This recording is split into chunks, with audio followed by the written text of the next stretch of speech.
Have you ever stopped in the middle of a busy day, amidst the noise of the world, and truly wondered about the exact second it all comes to an end?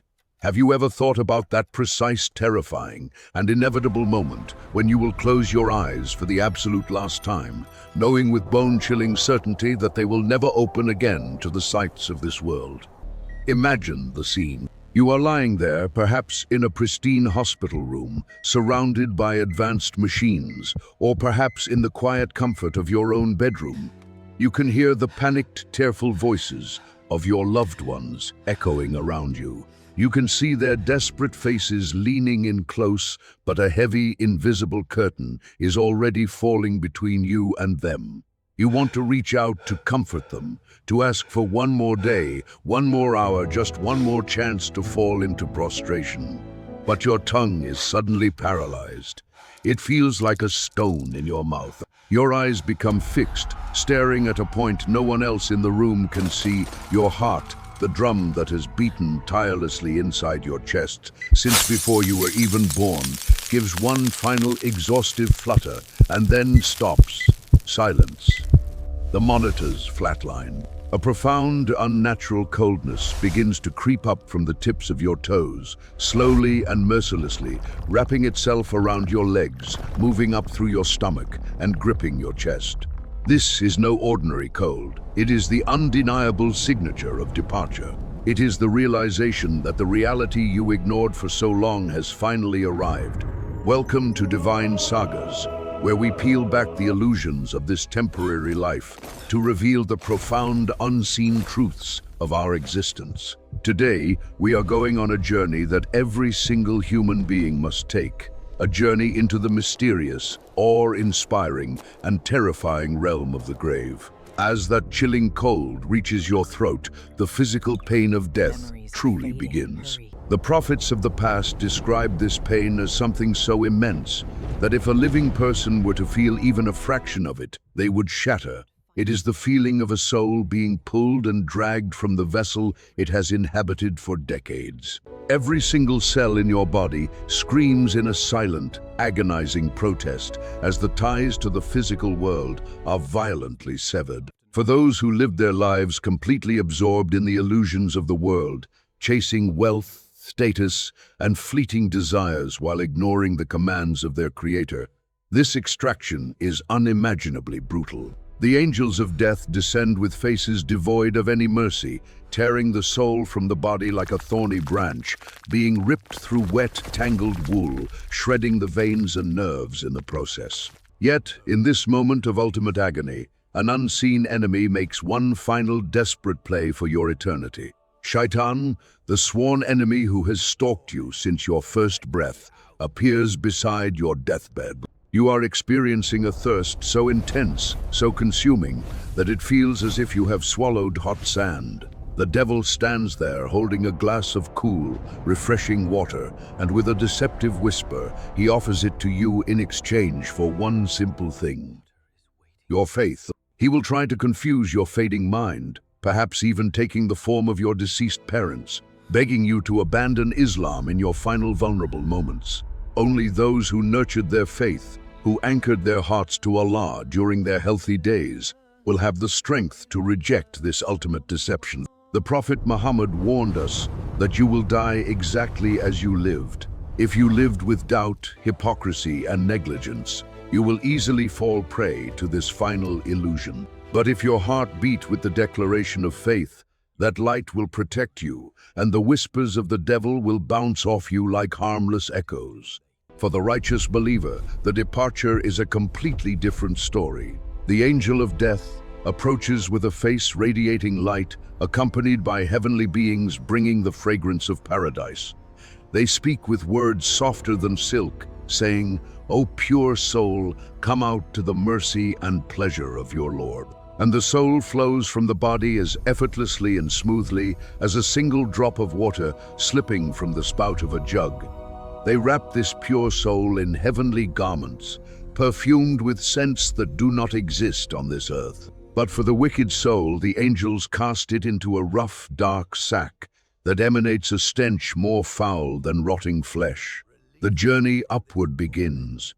As the angels carry the wicked soul through the heavens, the gatekeepers of the skies turn them away in disgust. They ask, "Whose filthy soul is this?" And it is called by the most humiliating names it was known by on earth. The gates of heaven are locked tight against it, and a divine command echoes through the cosmos.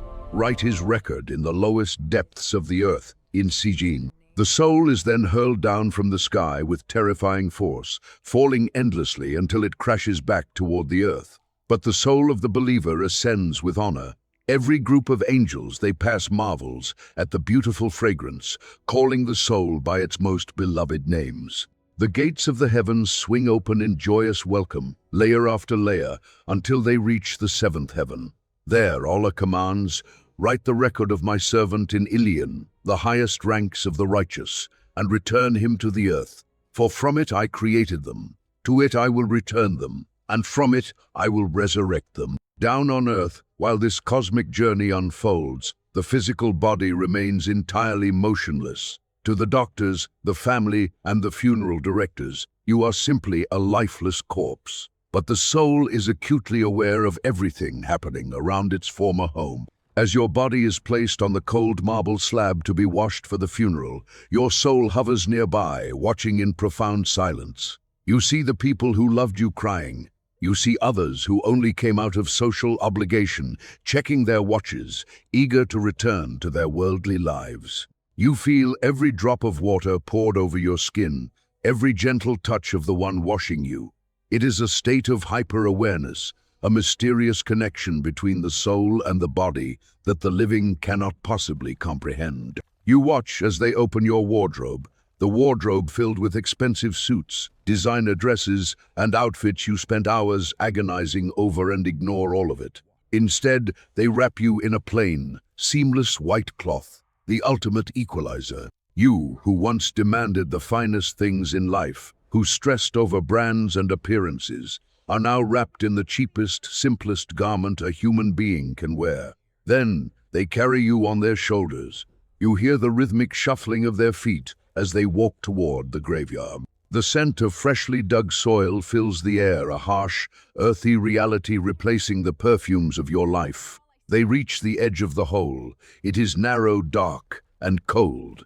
They lower you down, gently placing you into the dirt. The planks of wood are laid over you, blocking out the light of the sun forever. And then comes the sound that seals your fate, the heavy, unmistakable thud of dirt hitting the wood above you. Shovelful by shovelful, the earth fills the gap. You hear the weeping of your mother, the heavy sighs of your spouse, the confused silence of your children. You scream out to them, you reach for them, but you are trapped behind the veil of a new dimension. No one can hear you. Slowly the funeral ends. The crowd disperses. You hear their footsteps fading away, growing fainter and fainter until there is nothing left but absolute suffocating silence. Last night, you slept on a soft, warm mattress in a climate-controlled room. Tonight, you are lying beneath tons of compacted earth, squeezed between two walls of dirt. The reality of your situation crashes down upon you with the weight of a mountain. The stage play of the world is officially over. The curtain has fallen. The real eternal life has just begun. Suddenly, the absolute silence of the grave is shattered. The earth trembles. The walls of your narrow tomb seem to crack and expand as two colossal, terrifying figures force their way into your presence. These are Munkar and Nakir, the angels of the grave. Their eyes flash like blinding lightning, cutting through the pitch-black darkness. Their voices roar with the deafening intensity of thunder. Their hair drags along the ground, and their teeth are sharp like the horns of wild beasts. They do not come with smiles. They do not come with mercy or compassion. They are beings of absolute, terrifying authority, and they have come for one purpose, the ultimate interrogation. They force you to sit up, their sheer presence instilling a level of terror that makes the soul feel as if it is melting. They lean in close, their voices echoing in the claustrophobic space. "Who is your Lord?" they demand. "What is your religion? Who is your prophet?" These questions sound simple, something a child could memorize, but here in the grave, your brain does not answer, your tongue does not answer. Only your heart, your soul, and the culmination of your life's deeds can answer. If your life was spent chasing the dollar, bowing to your desires, and worshipping societal approval, your terrified soul will stutter. I don't know. You will weep. I heard people saying things, and I just followed them. The hypocrites, the arrogant, and those who delayed their repentance will be struck dumb. The angels, knowing the truth, will strike with a force that shatters reality, and the grave will begin its punishment. The earth itself, which you walked upon so proudly, is given a divine command. It tightens. It closes in on you from all sides, squeezing with such immense crushing pressure that your ribs interlock and your bones groan under the agony. This is the squeezing of the grave, a terror that spares almost no one. Then, a massive, horrifying creature manifests beside you in the dark. It is hideous, its face twisted in malice, emitting a stench worse than anything you have ever encountered. Terrified, you ask, "Who are you?" Your face brings nothing but evil. The creature smirks, a chilling sound in the dark. "I am your wicked deeds," it replies. "I am your missed prayers, your arrogant words, the interest you consumed, the charity you withheld, the secret sins you thought no one saw. You never repented from me, so I have been assigned to stay with you, tormenting you until the day of judgment." A window is then violently ripped open in the wall of the grave, revealing a direct, terrifying view into the raging fires of hell. The scorching heat, the suffocating smoke, and the agonizing screams of the damned flood into your grave. You realize with absolute horror that this is your final destination, and as if that is not enough, 99 monstrous, venomous serpents are released into the grave. These are not earthly snakes. They are creatures engineered purely for divine retribution. The Prophet Muhammad warned that if just one drop of their venom were to touch the earth, nothing green would ever grow there again. They strike, they bite, and they torment the wicked soul relentlessly. Trapped in this fiery, agonizing pit, the soul screams out, "O Lord, please do not let the hour come. Do not start the day of judgment," for they know that the horrors of the grave are merely a preview of the eternal nightmare that awaits them. But let us pause and shift our gaze. Let us look at the grave of the one who lived with faith, the one who struggled against their desires, who woke up in the cold for fakir, who gave charity in secret, and who wept out of the fear and love of Allah. When Munkar and Nakir arrive with their terrifying majesty, the believer is not consumed by panic. Because they lived a life anchored to the Quran and the Sunnah, Allah grants them an unshakable firmness. When asked, "Who is your Lord?" the soul replies with absolute tranquil certainty, "My Lord is Allah, the one I worshipped while I was alive." When asked about their religion and prophet, they answer, "My religion is Islam, and my prophet is Muhammad, the light of the universe." The angel's fierce demeanor softens. "We knew you would answer this way," they say. Immediately, the suffocating darkness of the grave vanishes. The narrow dirt walls push back, expanding as far as the eye can see. The oppressive air is replaced by a gentle, fragrant breeze, and then a figure appears in the grave. But this figure is breathtakingly beautiful. He is dressed in radiant, pure white garments, and his face shines with a comforting warm light. His scent is like musk, bringing immediate joy to the soul. You ask him, mesmerized, "Who are you?" Your face brings nothing but absolute good. The figure smiles gently and says, "I am your righteous deeds. I am your patience during hardship. I am your fasting during the long summer days. I am the tears you shed in the middle of the night when no one else was watching. I am the charity you gave when you were afraid of poverty. I have come to keep you company, to comfort you, and to stay with you until the day of judgment. You are no longer alone." Then a window opens in the expansive, illuminated grave.